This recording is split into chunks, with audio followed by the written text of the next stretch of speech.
Ni veliko ljudi slišalo za Buffalo Calf Road Woman, bojevnico severnih Cheyenov, ki je živela v obdobju 1870-ih, ko je ameriška vlada izrivala staroselska ljudstva velikih planjav.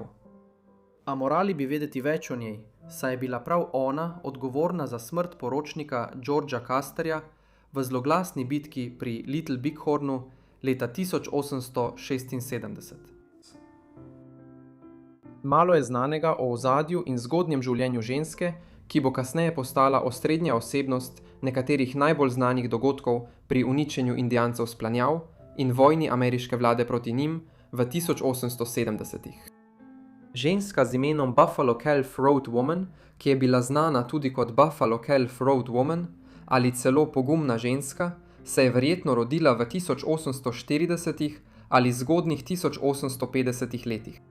Bila je del plemena Cheyenov, staroselskega ljudstva velikih planjav. V 19. stoletju so bili Cheyeni le eno izmed številnih staroselskih ljudstev, ki so naseljevala velike planjave, obsežno območje ameriške celine, ki se razteza zahodno od velikih jezer in zajema današnje ameriške zvezne države Kansas, Nebraska, severno in južno Dakoto ter dele Kolorada, Iove, Minnesote in Montane, pa tudi dele Kanade, severno od Dakot in Montane. Med najpomembnejšimi staroselskimi ljudstvi velikih planjav so bili Siouxi, ki so bili razdeljeni v skupine glede na svoje narečje: Lakota, Dakota in Nakota. V času, ko se je rodila Buffalo Calf Road Woman, so vsa ta staroselska ljudstva velikih planjav šele začela občutiti prisotnost tistih, ki so jih imeli za napadalce na svojo domovino z vzhoda. V zgodnjem 19. stoletju so se Združene države Amerike razširile proti zahodu z vzhodne obale Amerike v območje velikih jezer. In ko so mesta, kot je Chicago, tam hitro rasla, so se skupine ameriških in evropskih naseljencev začele odpravljati še dlje proti zahodu, v velike planjave, v iskanju novih zemljišč. To je bil začetek konca za Indijance velikih planjav.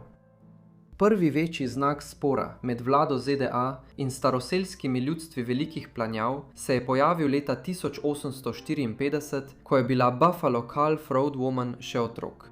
To je bila prva vojna Sioux, ki je potekala med letoma 1854 in 1856.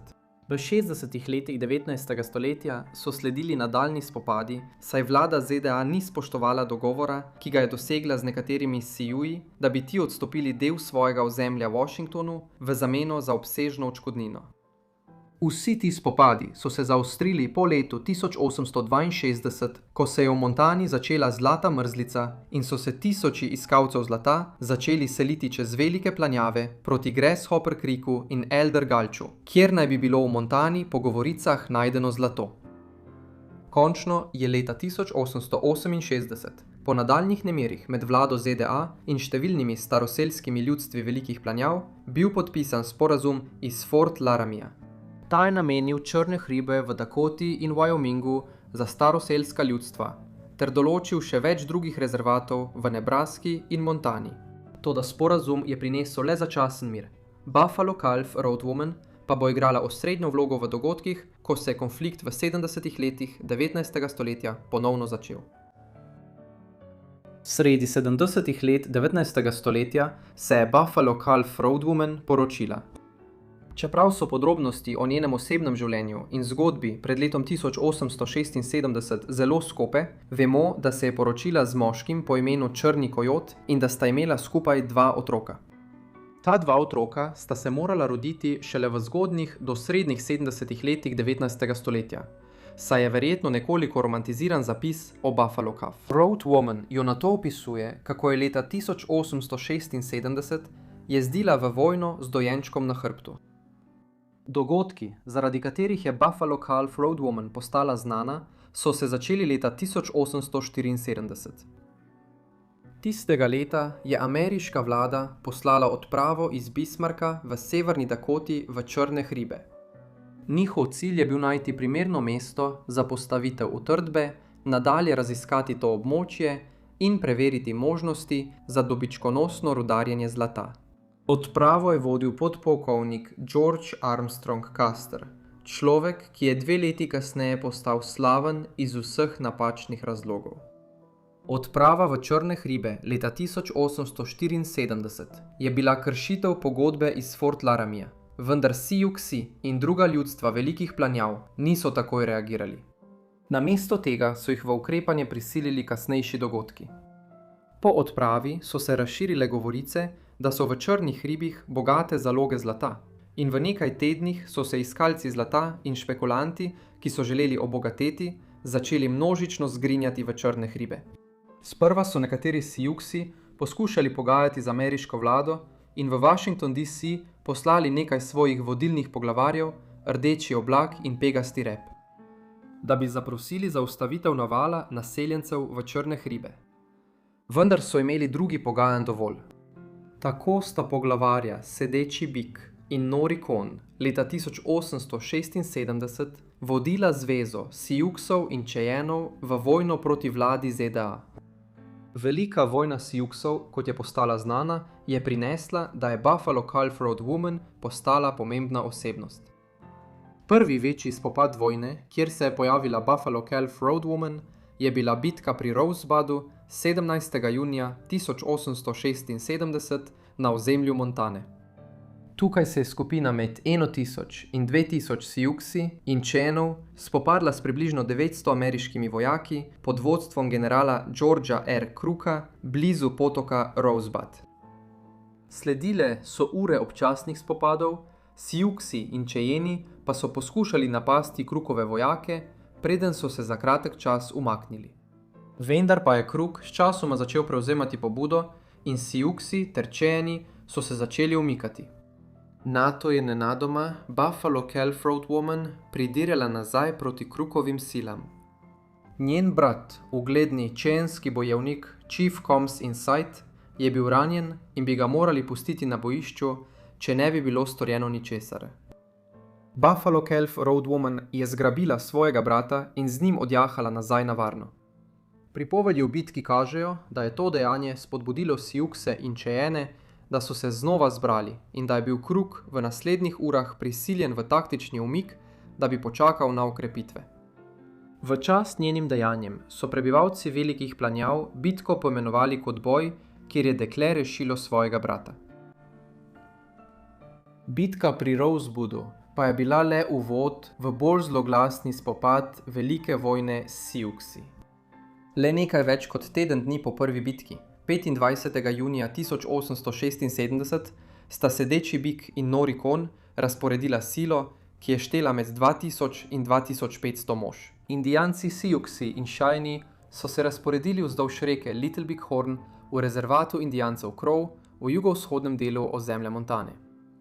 Med njimi je bila tudi Buffalo Calf Road Woman in čakali so v zasedi. Odpravo je vodil nihče drug kot podpolkovnik George Custer, isti poveljnik ameriške vojske, ki je leta 1874 vodil odpravo v Črne hribe, kar je na koncu pripeljalo do izbruha velike vojne Siouxsi.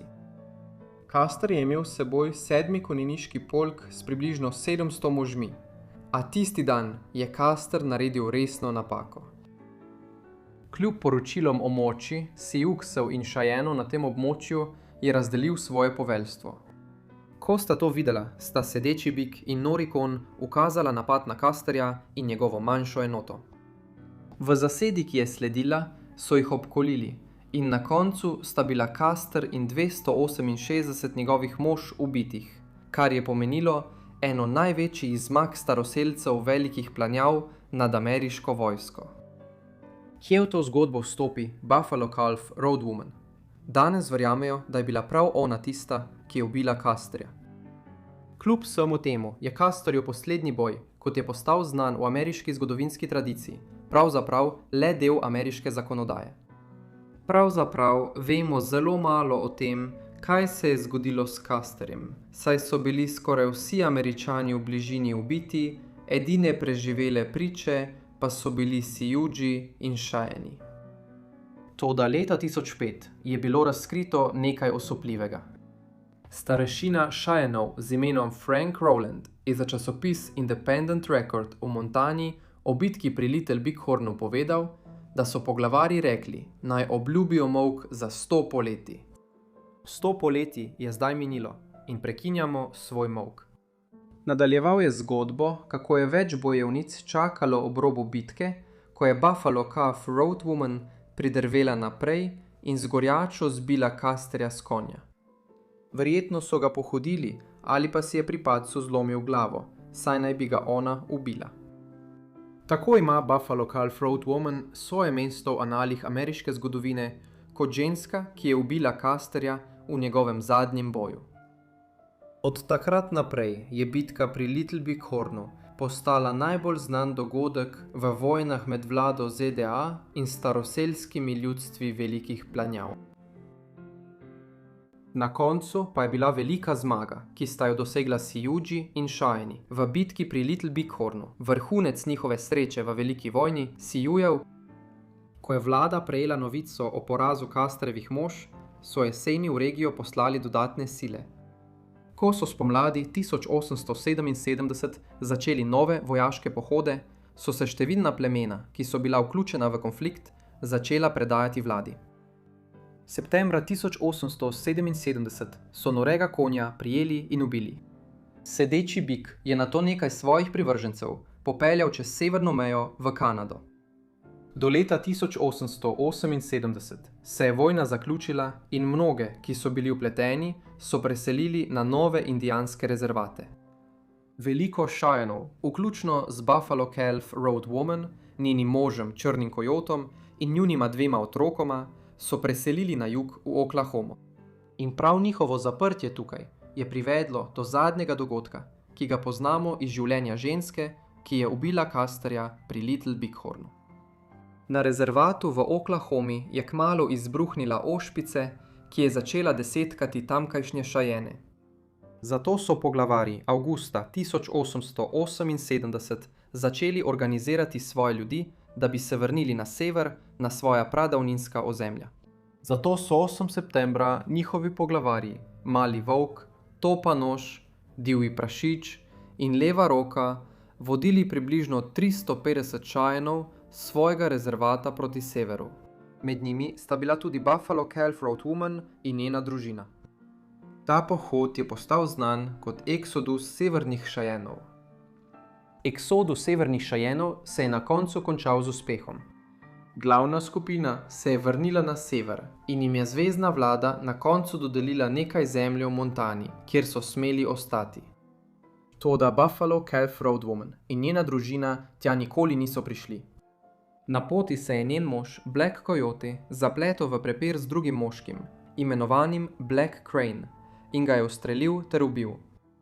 Zaradi tega so njega in njegove člane širše družine, vključno z Buffalo Calf Road Woman, izgnali iz skupine.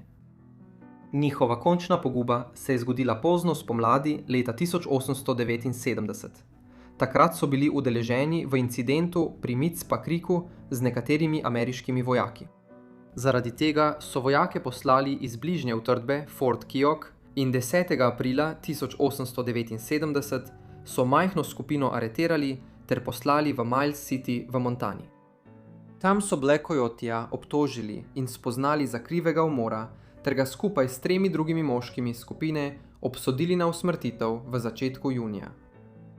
Buffalo Calf Road Woman pa ni dočakala toliko časa in je med priporom v Miles Cityju podlegla neki bolezni zahoda, proti kateri njen organizem ni bil sposoben boriti se. Najverjetneje davica ali malarija. Black Coyote se je obesil nekaj dni, preden bi lahko izvršili njegovo usmrtitev. Tako je ženska, ki je ubila Custerja pri Little Big Hornu, umrla kot toliko drugih staroselcev, ne v boju na bojišču, temveč zaradi ene izmed številnih bolezni, ki so jih v Ameriko prinesli ljudje evropskega rodu. Hvala vsem, ker ste si ogledali ta video o Buffalo Calf Road Woman. Upam, da ste ga našli zanimivega. Sporočite mi v komentarjih spodaj, kaj si mislite o njenem življenju. Če imate kakšne predloge, jih prav tako pustite v komentarjih. Upam, da ste naročeni na moj kanal in imate vklopljena obvestila, da boste prejeli vsa moja videa takoj, ko jih naložim. To je vse z moje strani, zato se vidimo v naslednji epizodi Pozabljenega življenja. Hvala.